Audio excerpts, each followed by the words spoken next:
Okay, so we'll be looking at solar eclipse, right?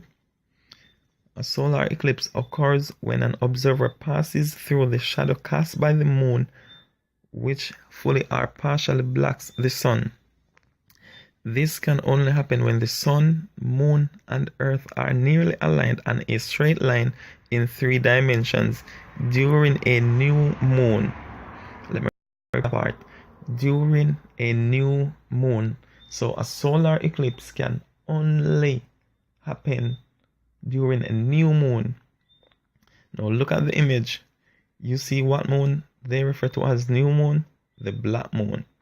That means a solar eclipse only happens on a black moon. Right? Now, let's look at this. Let's look at some images. Alright? Alright. We're just going to pull up a few phases here. When you understand the cycle of the moon, you have the full moon, and then 14 to 16 days after is the black moon. Alright? So 14 to 16 days after the full moon is a black moon. Understand that?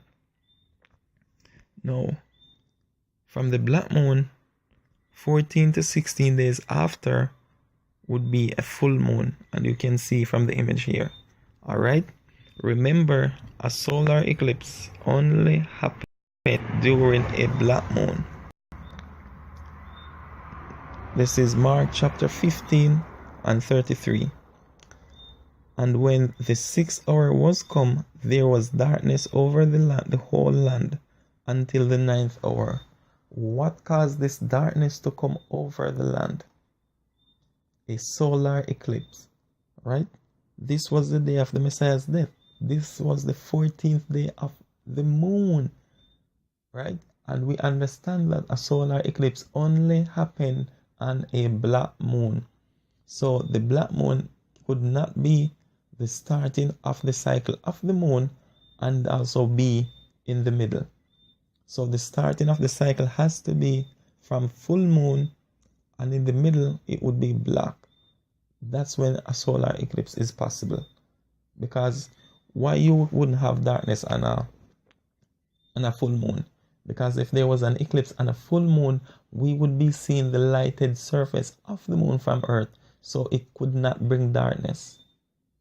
So the full moon is the starting of the cycle, and the black moon is the midst of the cycle. That's when you can have a solar eclipse. Let's look at the image one more time.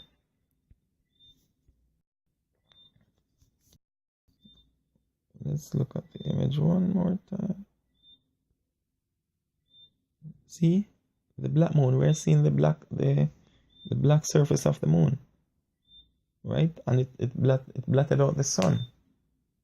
And when you look at light and darkness on a spiritual sense, you'll know that the Messiah, he is the light, right? And darkness took him out, right? The evil that was upon the earth, they took him out. So the spiritual light was blotted out on this 14th day of the month, right? So solar eclipse only occurs on a black moon, right?